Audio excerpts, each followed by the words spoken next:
Hello, my name is Angela McKenzie, and this is a public service announcement on the outbreak of Ebola virus in the Democratic Republic of the Congo.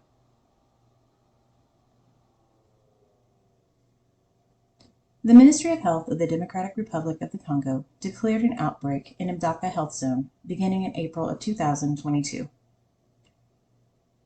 The Ebola virus is thought to first spread to people through direct contact with the blood, body fluids, or tissues of animals such as fruit bats or apes and monkeys. Ebola virus then spreads from person to person through direct contact with the blood or body fluids of someone who is actively sick or has died from Ebola virus. The World Health Organization is currently working with local health authorities to determine the source, help activate additional lab sites, and to help vaccinate those affected and their contacts. Ebola virus is a group of viruses that are frequently deadly. They cause fever and internal bleeding. Signs and symptoms include fever, aches and pains, fatigue, sore throat, diarrhea, vomiting, unexplained hemorrhaging, bleeding, or bruising. Symptoms typically occur 2 to 21 days after contact. Ebola virus can only be spread to other people after they've developed signs and symptoms. If you're traveling to Mbandaka, the CDC recommends usual precautions, which include, first and foremost, practicing proper hand hygiene. Ebola virus can easily be spread from objects to touching one's face.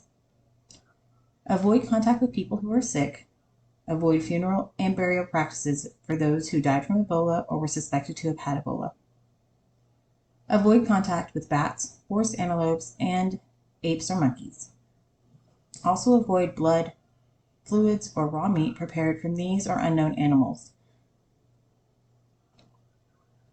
An Ebola vaccine was approved by the FDA in December of 2019 as a single dose and is safe and protective against Zaire Ebola virus, which is the most common Ebola virus affecting humans.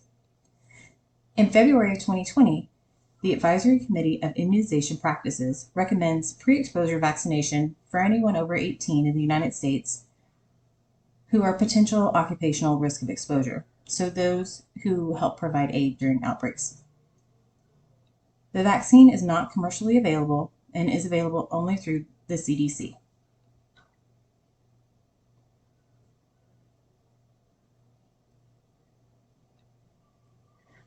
Travelers should seek medical care if they develop signs or symptoms for up to 21 days after they've traveled. Travel resources are available to the public through the CDC.